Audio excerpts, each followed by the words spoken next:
What's up, everybody? John Hoover, Sooners on SI, with you for a Sunday night special edition. Big news out of Norman this evening. By now, I'm sure you've heard Brent Venables officially fired offensive coordinator Seth Littrell this evening.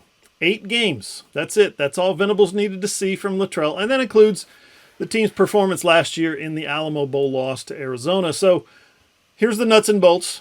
Littrell is out as offensive coordinator, and tight ends coach Joe John Finley gets the promotion from co-OC to OC on an interim basis. That's going to be for the rest of the year, while offensive analyst Kevin Johns is going to take over coaching quarterbacks full-time. Again, interim basis there as well.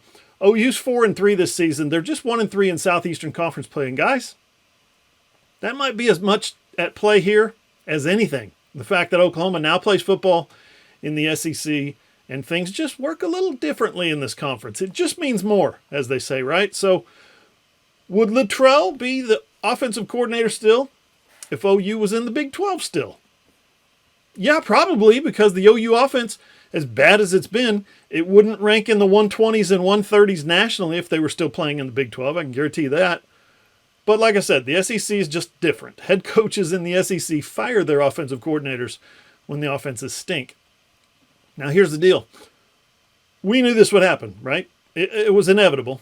Everyone who has watched OU football this season knew that Littrell would soon be in the unemployment line, right? I think we all agreed on that. We all knew for certain that this was going to happen on Saturday night after the Sooners lost again to South Carolina 34-9 and had, again, an absolutely and historically miserable offensive performance. But listening to Littrell talk after the game, and especially listening to Venables in his post-game press conference, the fact that Venables pulled the trigger midway through the season, it does seem a little unexpected. I thought this would happen. I knew this would happen. I didn't think it would happen until December.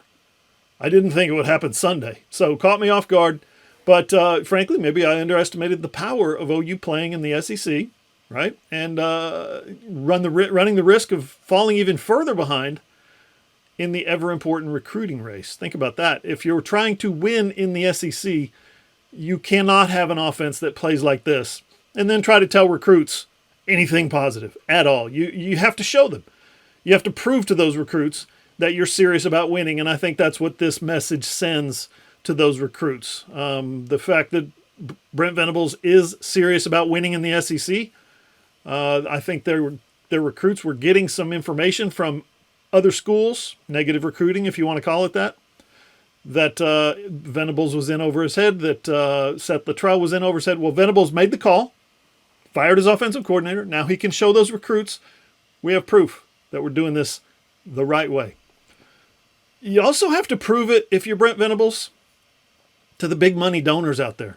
The ones especially who have shifted the focus of their giving from building really fancy facilities to making sure that today's players have adequate NIL compensation.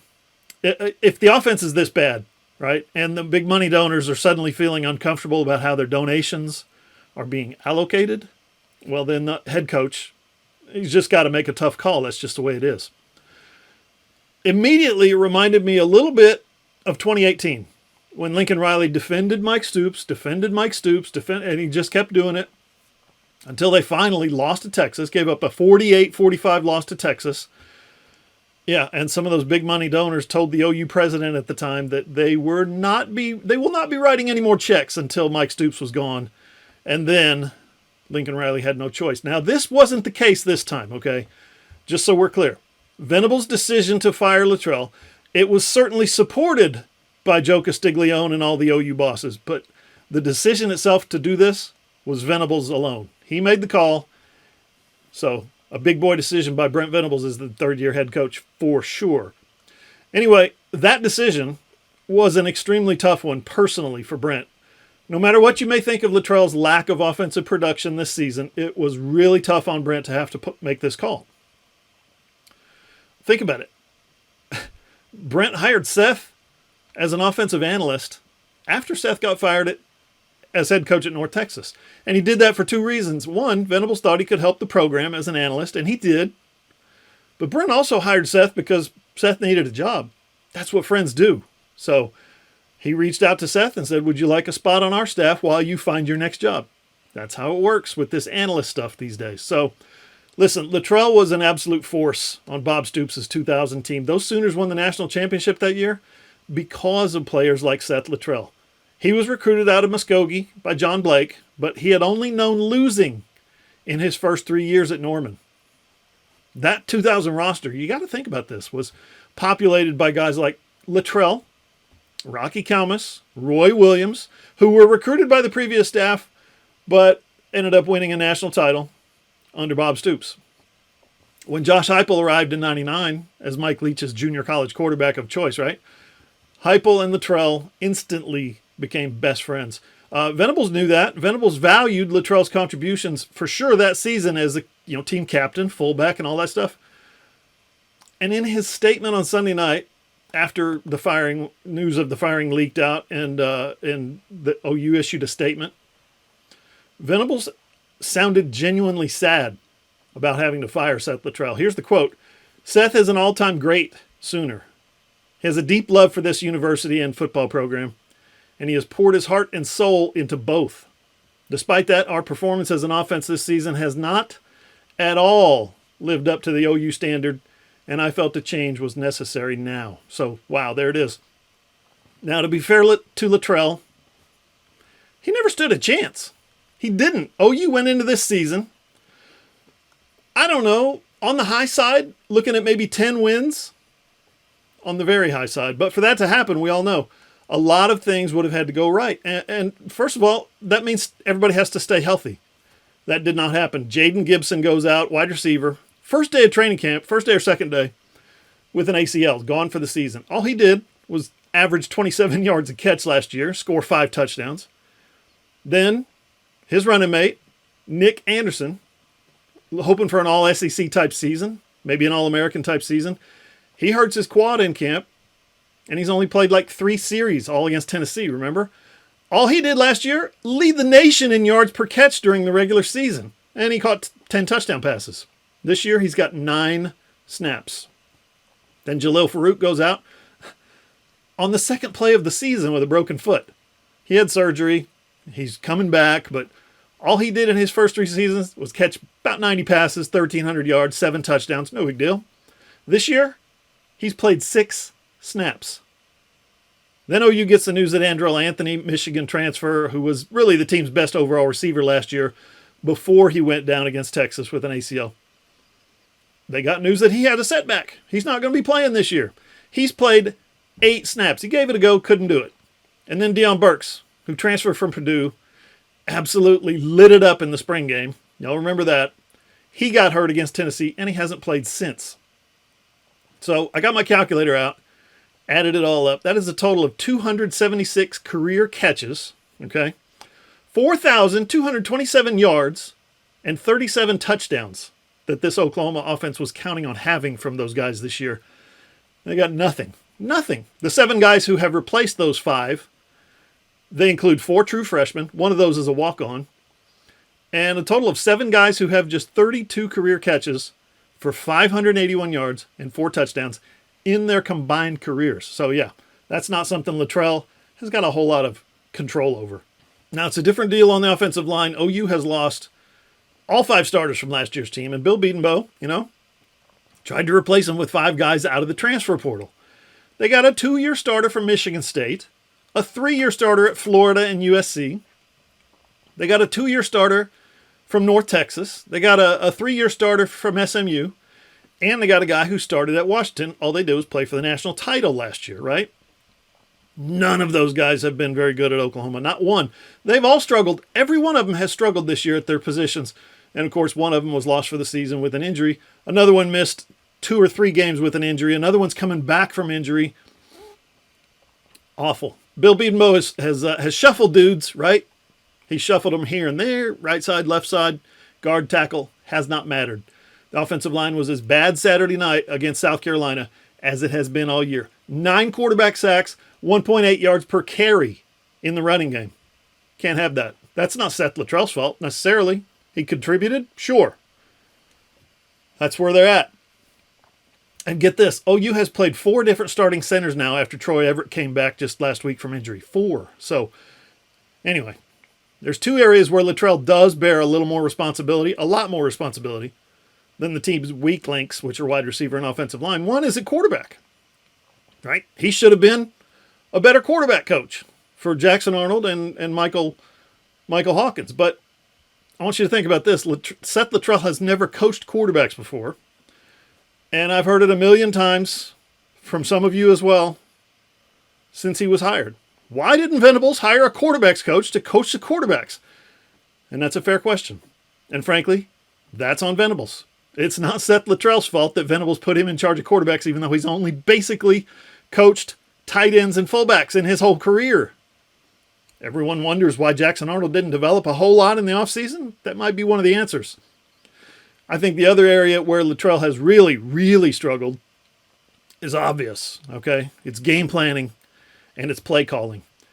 It just didn't work. It was bad this year. He drew up plays where tight ends who can't really block and admitted as such are being asked to block All-American defensive ends all by themselves. And guess what? The quarterback is back on his back or throwing interceptions because the blocking schemes are terrible.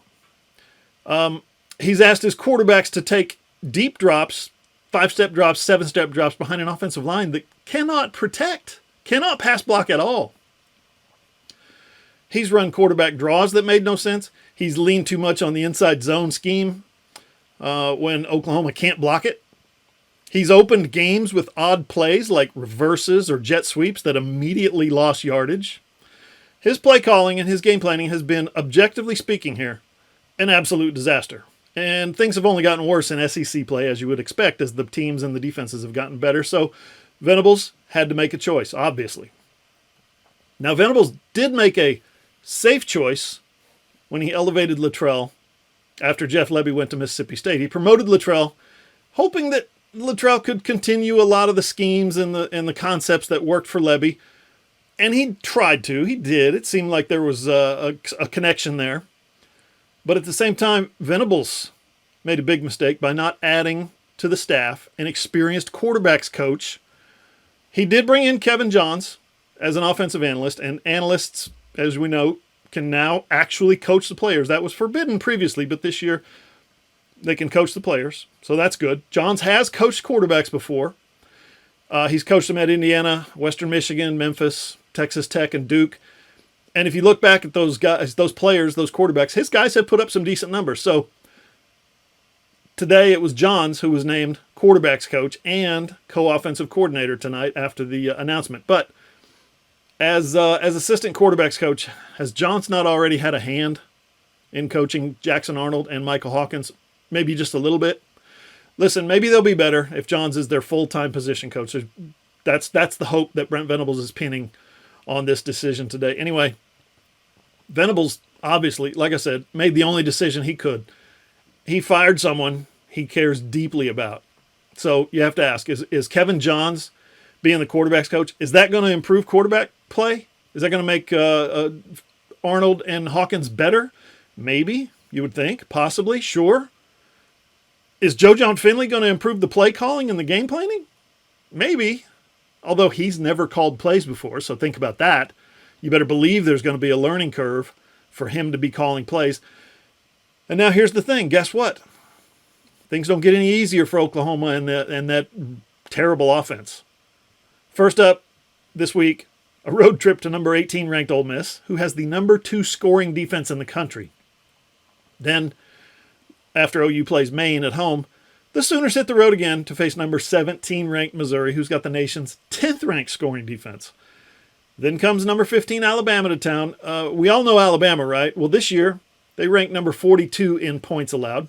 Maybe there's a break there. But then finally a road trip to LSU, ranked number 7, with a defense that ranks number 35 nationally in points allowed. So it's going to be tough from here on out. OU has already played the number 1 scoring defense in Texas, and I think Tennessee ranks in the top 5. So it's gotten tough. It's going to get tougher. And frankly, barring a monumental upset, OU is staring at the very real possibility of a 5-7 season. So yeah, Brent Venables had to make a change. And now he needs to hire the perfect offensive coordinator for 2025, and he needs to get this thing turned around, or it's Venables who's going to be in the unemployment line. For more coverage of today's big news, including a deep dive on Littrell, the story, the breaking news, plus our initial hot list of OU's next offensive coordinator candidates, as well as a quick review of the contracts and salaries of every one of Venables' assistant coaches, as well as more comprehensive coverage of Oklahoma football throughout the week, including our trip to Oxford, Mississippi this week. I want y'all to check out Oklahoma Sooners on SI.com. Thanks for watching. I'm John Hoover. I'll see you guys.